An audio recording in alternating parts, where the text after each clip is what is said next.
Bonjour tout le monde, dans l'attente de recevoir les composants que j'ai commandés, je vous propose de voir un nouvel élément. Dans la dernière fiche composants, nous avons vu le UA741 dans son mode de fonctionnement en comparateur de tension. Cependant, ce circuit intégré n'ayant qu'un seul amplificateur opérationnel, nous sommes très vite limités si le circuit que nous concevons est plus complexe. Par conséquent, nous pourrions avoir besoin d'un circuit intégré offrant plus d'amplificateurs opérationnels. Ainsi, le composant que je vais vous présenter est le LM324.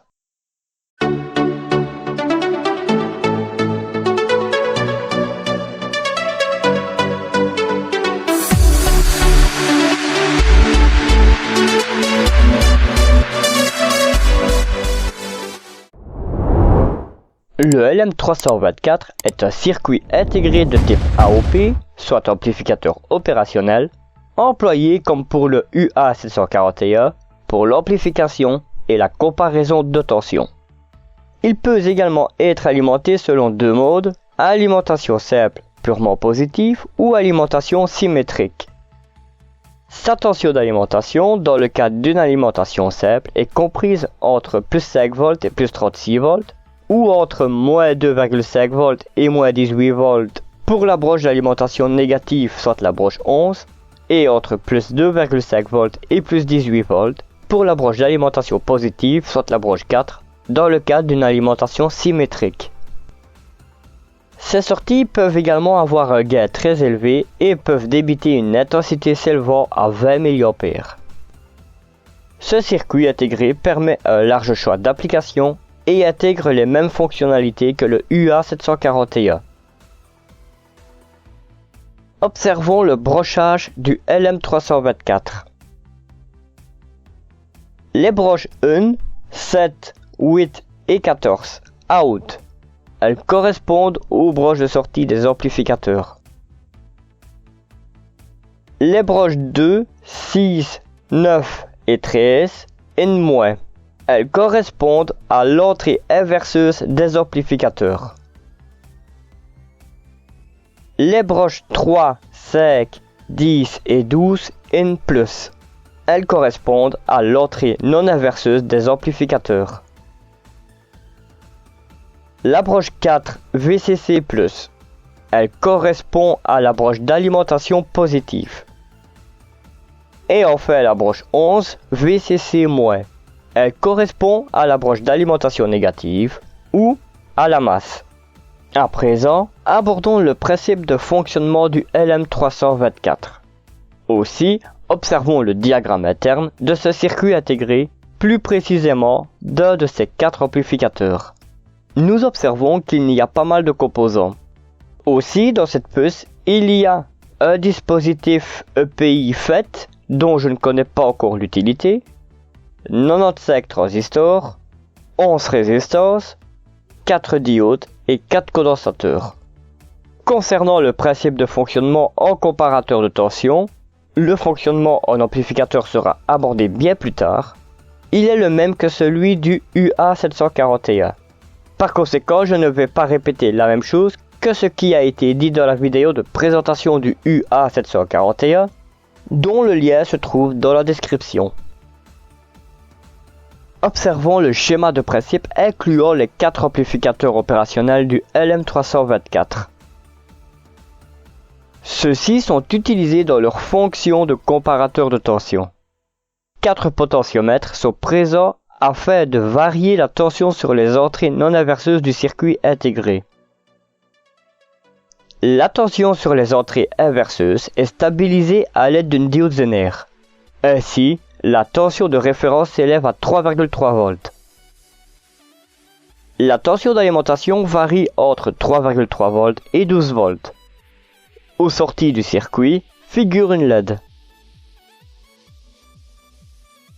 Lors de la mise sous tension, les LED s'allument lorsque la tension d'alimentation atteint un certain seuil. Ceci est possible grâce au réglage des potentiomètres. Ce réglage consiste à appliquer sur l'entrée non inverseuse de chaque amplificateur la même tension que celle qui sert de référence sur les entrées inverseuses. Ainsi, dans notre cas, La LED rouge s'allume lorsque la tension d'alimentation atteint 3,3 volts. La LED verte s'allume lorsque la tension atteint 5 volts. La LED jaune s'allume lorsque la tension atteint 9 volts. Et la LED blanche s'allume lorsque la tension atteint 12 volts. Voyons à présent le schéma d'implantation. Ce schéma montre comment les composants sont reliés entre eux. Sur celui-ci, on y trouve notre circuit intégré LM324, nos potentiomètres de 10 kΩ, notre résistance de 10 kΩ, notre diode Zener, ainsi que nos LED et leur résistance de limitation. L'alimentation du circuit étant variable, elle est représentée ici par un plug d'alimentation. Voyons ce schéma mis en pratique sur une platine d'expérimentation. Afin de tester ce circuit, plaçons le curseur des potentiomètres de sorte à ce que la résistance de ceux-ci soit au maximum. Ensuite, mettons le circuit sous tension en commençant par une tension de 3,3 volts.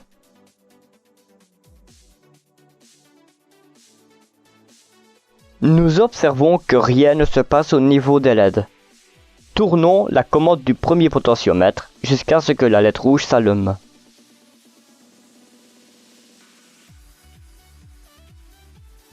Maintenant, je monte la tension d'alimentation à 5 volts.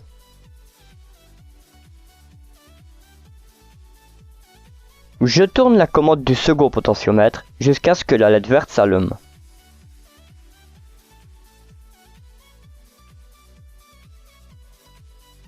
À présent, je monte la tension d'alimentation à 9 volts.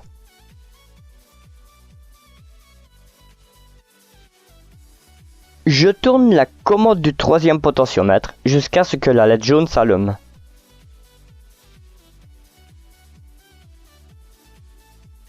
Pour finir, je monte la tension d'alimentation à 12 volts.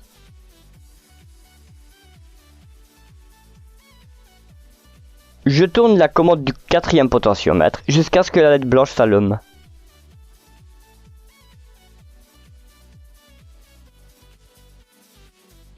À présent, descendons la tension jusqu'à ce que toutes les LED soient éteintes. Lorsqu'on fait grimper la tension progressivement, chaque LED s'allume à tour de rôle dès qu'un seuil de tension est atteint. Aussi, ce circuit peut être une autre version de testeur de pile ou batterie que celui qui a été présenté précédemment avec le UA741.